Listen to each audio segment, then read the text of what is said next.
Greetings, peoples, and welcome back to Spyro Reignited Trilogy. I'm not going to waste any time, get right into that, even though, I didn't plan on doing that anyway. These are all pre-recorded, I'm talking over footage that has already been recorded. These aren't, like, live, nothing like that.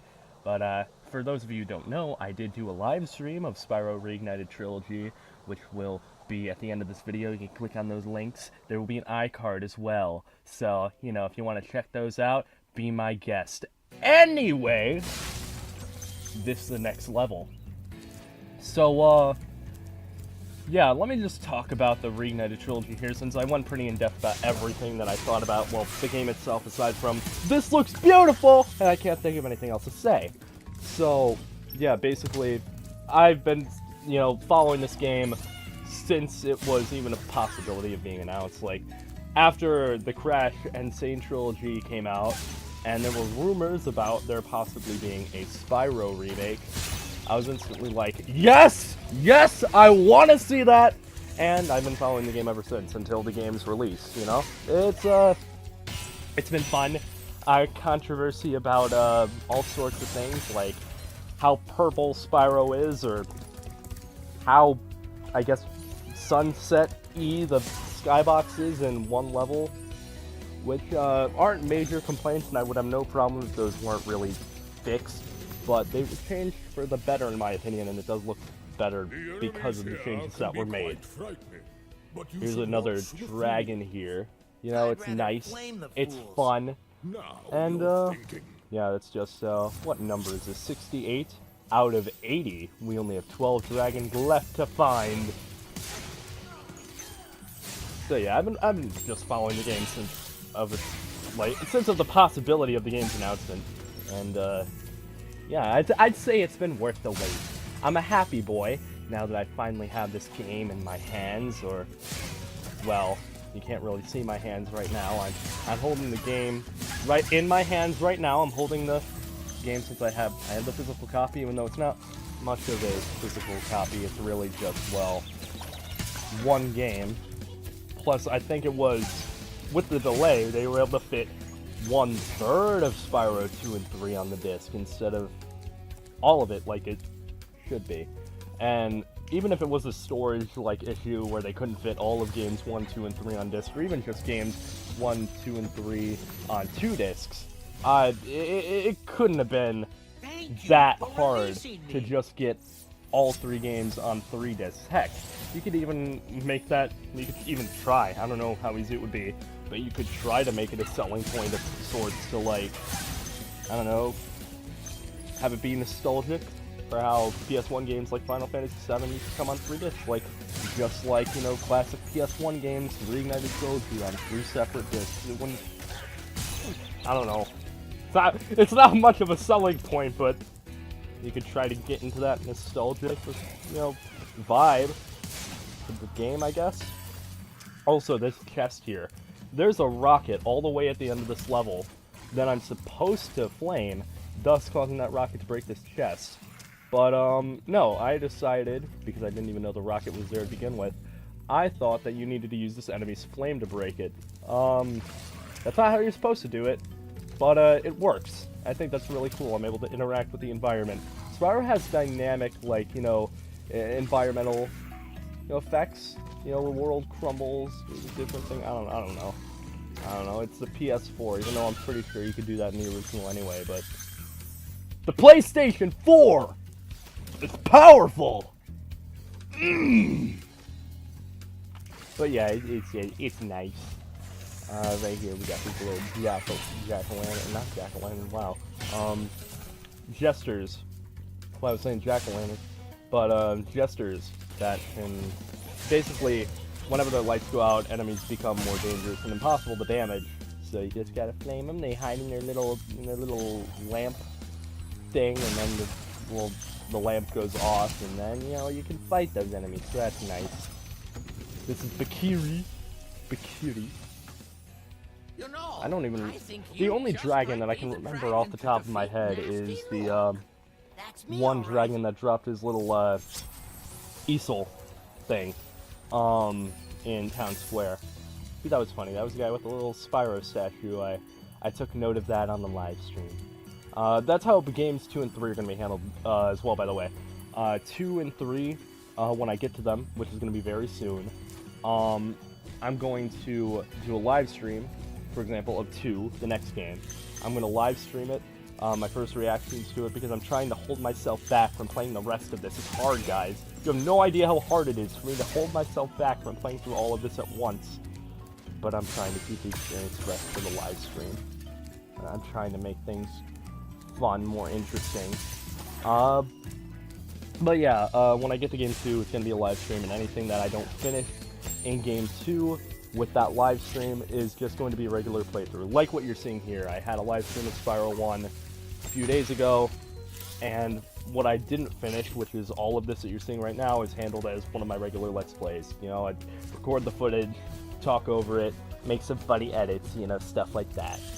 So yeah, that's basically where we're at right now. Yeah, I'm just so happy to finally have Spyro back.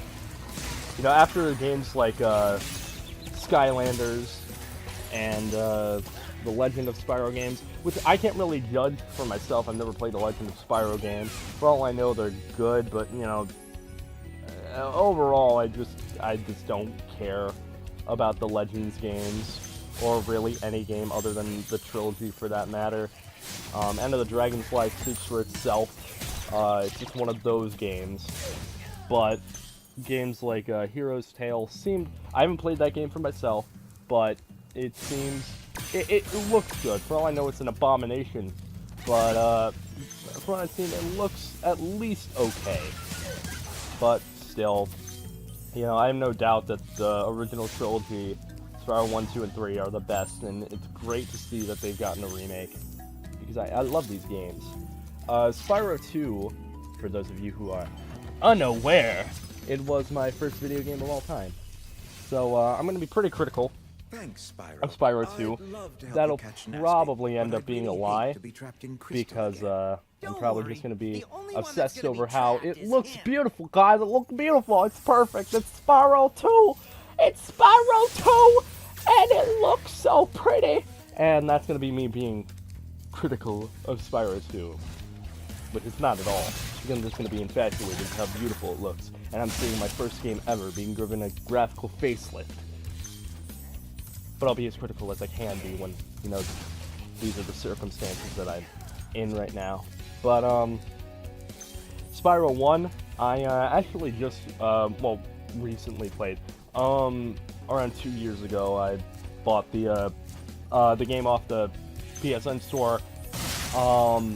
And, you know, the PSN versions of Spyro 1, 2, and 3, the original versions, PS1, they're not emulated well. They definitely have some issues, like slowdown, definitely. You can definitely notice it with Spyro 3, because there's a lot of slowdown. And with the music, you can definitely notice some, like, problems with it slowing down and speeding up. That's mainly how you notice all of those types of issues. They're not great.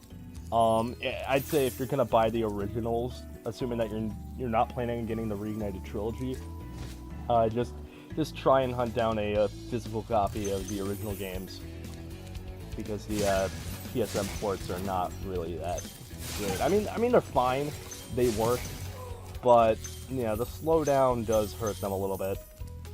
Especially in Spyro 3's case, that hurt a lot. I haven't played the PSN version of Spyro 2, but I'm almost certain it has the exact same problems.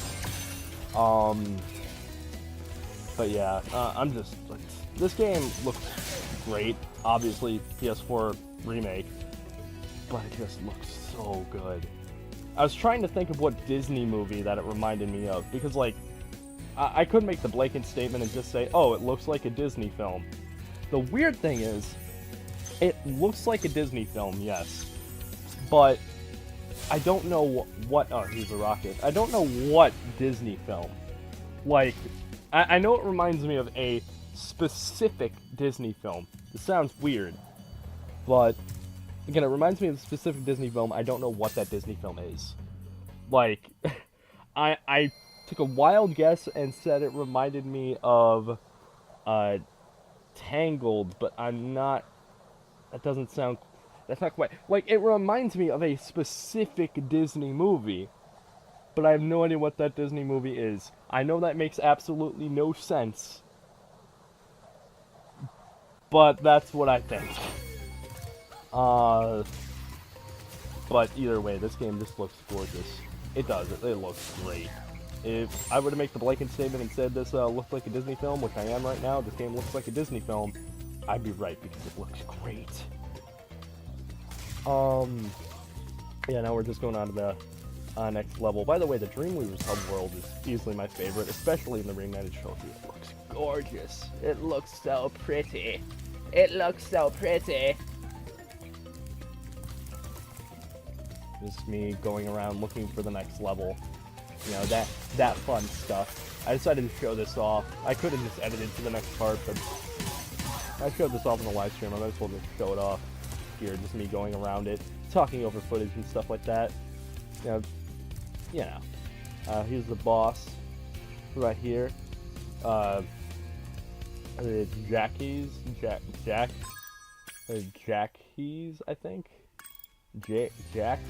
I don't know. Let's see. Confronting Jackies, Jacks. I don't know.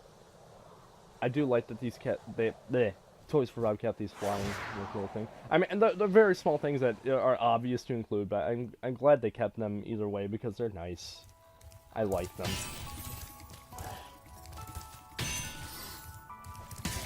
I do like the redesigns they gave to some of these enemies though. Like these like short, like long-armed claw monster things. They look well, obviously everything looks a lot better in this because obviously PS4 is gonna look better than a PS1 game, but like it looks nice. I haven't had a problem with any of the redesigns. It took me a while to get used to them, of course, mainly the main characters when they were announced. But I mean, I never had a problem with them. It just took a while to get used to. So yeah, like right here, this level is very treacherous. Got like some lava, things like that. You gotta avoid them. Use these guys as a way to cause these platforms to go up, because when you flame them, they cause platforms to rise, and when they're walking around, they lower. You know, it's a timing-based thing. Because you gotta have your platforms in a platform game, platform gimmicks, and as we all know, Bubsy would say, "What's a platform game without platforms?" The answer is, it's a walking simulator. But yeah, right here. This took me the longest time to figure out, like on my first playthrough, how to just walk around, like get on that platform right there. In the Reignited Trilogy here, the footage, I'm just not doing it right now because I decided to go around and do everything else. But, yeah, it took me the longest time. I just needed to, flame an enemy all the way, like, back further in the level, and then just, like, wait on the platform until the enemy just, you know, stopped doing their thing and they started walking around so the platform could raise, you know. But, yeah, that took me the longest time to figure out. Don't know why. I can be stupid sometimes, but apparently a lot of people have trouble with that section. It seems stupidly easy looking back on it, but you know, it just took a while to figure out, you know. You know! You look for your keys so you can open the chest like all the keys. You know, all the keys are used to do that. Right here I'm deciding, do I go down or do I do this? That area looks like progress, and I came really close to dying there. But yeah, I love how open Spyro is. Like, obviously it's not like open world or anything like that. Like, if I could have an open world platformer or something more similar to like Spyro, I'd take that. I prefer things that they're linear, but they feel open. like open linearity. You know what I mean? Like there's obviously a way forward, but you're given like plenty of options as to what to do and when you want to do them. I like choices like that. I love being given choices about what pathway and what route I want to take, as well as the freedom of what I want to do and how much I actually want to do of the game. Unica. Thank you for releasing me, Spyro. Take care. Wonderful. And another thank you for releasing me. I haven't had enough of those yet. That's like the only Spyro meme I can think of. Thank you for releasing me. It's all the franchise has. That and the "you gotta believe." That's a quote from the first game. It's not in this part. I think it's closer to the end of the game. But yeah, just a little. You gotta believe. I love that. But like the thing is, all Spyro memes are pretty much exclusive to the, I guess, Spyro fandom. Yeah, it sounds weird. Obviously, it makes sense that, you know, like, it's like how in any game franchise, there's a meme about it. There's going to be, like, you know, most of the fan base is probably going to know about that meme only. But, like, cases like, the pot meme with Zelda, and, like, there always being the Uganda Knuckles meme that died, but is still alive when it comes to the fandom a little bit. But, stuff like that. Like, that's just a meme. It's not like just a Zelda meme that Zelda fans understand when it comes to pottery. Like always smashing pots. That's like just a game meme in general. Spyro doesn't really have a meme that's like outside of the realm of the fan base. Thank you for releasing me. It's not really much of a... You get what I mean? You get what I'm trying to say? Like, it doesn't reach, I guess, the mainstream, if that makes any sense. Right here. Again, I swear these gaps are harder to make in the Reignited Trilogy. I don't know if Spyro's jump is shorter than in the original, or if the platforms are spread farther apart. For all I know, it could be both. But, yeah, I'm not really sure about this, all this. You know, I believe I'd die, like, another 2, maybe 1 more time. Nothing major. Nothing major. Nothing too major that I had to edit out, anyway. But yeah. Oh, that I can close. See, that I don't get. That I don't get. Because, you know, Spyro doesn't have the hover in the first game. But yet, if you come close enough to a ledge, he does a little flap and goes a little bit higher. So, why can't I do that, like, on my own? Why can't I do that, like, willingly? And I just have the hover from... Because, like, to drop... Yeah, that's fine. It was in the first game. But, like, the hover not only acted as a way to get higher, but it could also act, since you barely travel further, or you could just hover in place. It acted as a perfect way to stop. You know, I just wish they had the hover here. And here's another example about how the hover would be great. Look at how close I came to these gaps before finally succeeding. And even then, Spyro did a little hover thing. I just, like, it's nothing major. The game is fine without it, but, like, really wish I had it. Really wish I had the hover in Spyro 1. Would have really helped in a lot of cases. But yeah! We're moving on. We are moving on, everybody. Doing some stuff, getting some things, unlocking some chests. Actually, no, not yet. We're just going on. But there's another dragon. This one is Revito. Any advice before this battle? Advice? A wise dragon once told me aim high in life, but watch out for flying boxes. Huh? I love that dragon. I don't remember any of the dragon's names except for Thor and Titan. But yeah. And there was also a dragon called Jarvis. But I don't really remember any of the dragon names outside of those 3. But, like, I remember the dragons themselves, like their personalities, their quirks, even some of the lines that are spoken in the cutscenes. That's the one thing that you remember dragons for in this game, is the interactions they have with Spyro. however short they might be.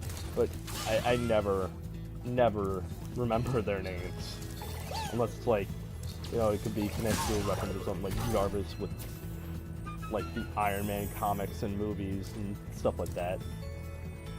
Plus, there was also Thor who spilled Loki's ashes, or where Thanos turned Loki to water and just drank him because the dragon had a little, like, pot. In this version, he had a little pot thing that he used to just hold water in, you know, a pot to use water. Congratulations, you have a jar of water. But yeah, if you saw the stream, you'd understand the joke. So watch the stream. Shameless plug. I need viewers. I need subscribers. I want to be popular. But yeah, this is me just messing around, looking for, you know, anything that I could have possibly missed. I think this is me looking for the key, actually. Yeah, because I don't have the key on me. But yeah. One thing that I mentioned in the live stream that I didn't exactly explain all that well, I like that they kept the fairy, like, system from Spyro 2. Like, not the fact that you save on the dragon platforms. That's obvious. I like how they kept it similar to, like, in Spyro 2, where you just need to walk by the fairy and then they, like, save your progress. You don't have to, like, stand on the platform, wait, and then save your game manually. It auto-saves. That's what I was trying to get at. These guys make a little platforming challenge and go in this little alcove. You now have a key.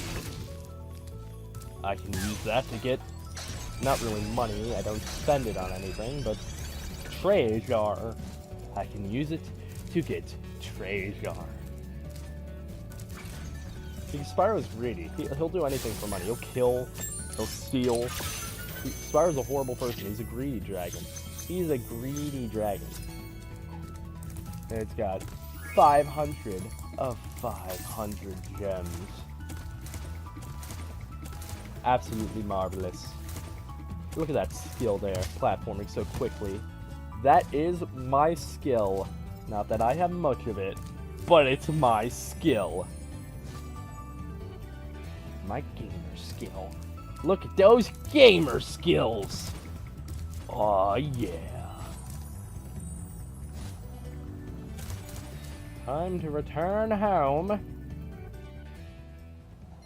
See that number go up? Oh, that looks beautiful. Oh, the number's going up. Oh, I love that. 10,200 treasure. Oh, it's beautiful. Returning to Dreamweavers. ... Okay. The loading screens are definitely longer in this game, obviously, but like, they are a lot longer. I love this hub world. It just looks so pretty. The skybox is nice, the clouds are all fluffy. And you got these little whirlwinds. They look so nice. They look so nice. The floating platforms, the sun in the distance. It looks so pretty. Here's me trying to fire this cannon thing when I didn't need to. Because I already killed the enemy before it could happen. Like before it could enlarge them, so I could just run straight into them. I went up here for nothing. I still love the way this looks though. Don't know how I didn't kill those guys. I'm unsure as to why I couldn't kill them. But yeah. Look at that. Look at that waterfall. Look at the castle. Look at everything. Look at it all. It all looks pretty. It all looks so nice. Right here, we're going on to the flying level. This flying level I had a lot of fun with. Because I kept failing. Constantly. I couldn't stop failing. it got really, really bad. Like, I failed a lot more than I probably should have. And why can't I have the hover if that is an animation that is done that raises the height of Spyro? I don't get it. I don't get it. I don't know why I can't just hover. I want the hover. It's so good. I want the hover. Entering Icy Flight. Once again, I did not have a very fun, or lucky for that matter, time with this level. Because as you are about to see, I went from doing pretty meh near the beginning, wasted a few seconds of time, but nothing major, to instantly failing. So, are you guys ready to see a death montage, everybody?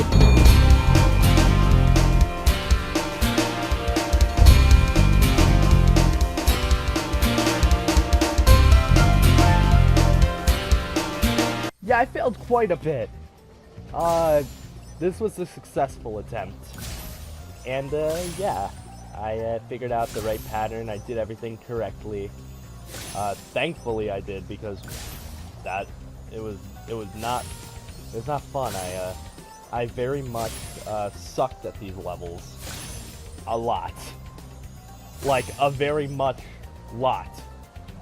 That's a sentence. A very much lot. That's how badly I sucked at this level. I very much badly suck. That's how you describe how bad you are at a level. And then I'm going after the bombs. Because Spyro's a pyromaniac, you know? You can breathe fire. He sets everything ablaze. Sheep. Any sort of wildlife, to be honest. The grass. Every boss. The bombs. Crazy. Spyro is a crazy, insane, greedy dragon. That's what he is. He's also a bully. Because he keeps, like, killing all these people just for their money. Spyro is a horrible person. And you get to know what it feels like to be a horrible person in the Spyro Reignited Trilogy. Out now. Become the bully. Anyway, I'm just going through here. And then finally, I mean, it wasn't that long. Like, really, you're seeing the successful attempt after all my failures. But that took me a long while to do. It was very, very annoying. Very much so. But yeah. Oh, look at the number! The number's going up! Oh, it's so pretty! Oh, I love it. I love it when the number goes up. It feels so satisfying. Returning to Dreamweavers. ...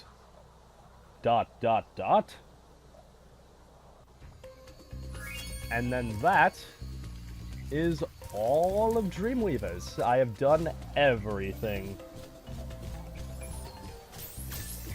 I always like to check my guidebook just to make sure I've done everything.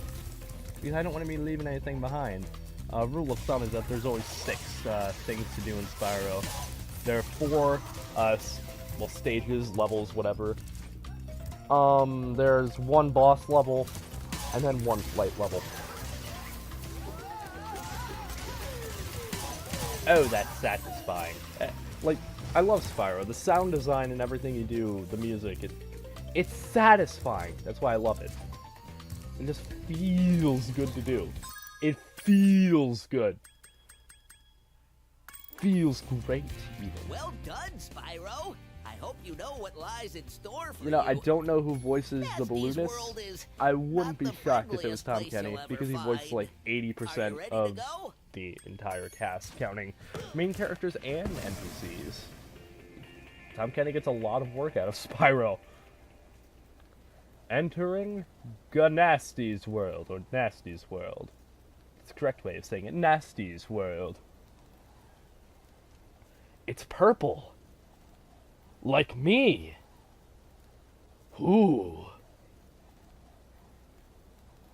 Oh, look at that, the Aurora Borealis, I think.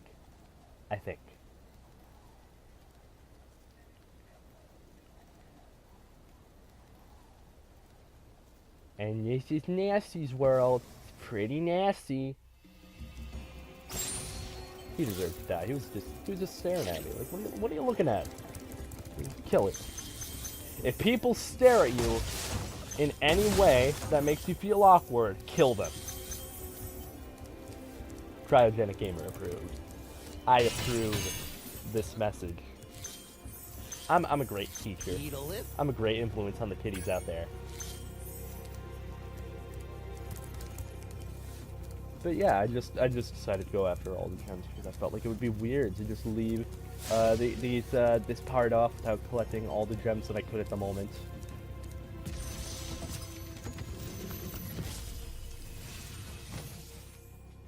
Hey, didn't I already free you? That was a fake. Bring him on. I'm ready. Reach the exit in each of Nasty's lands. Then you can challenge the Nork himself.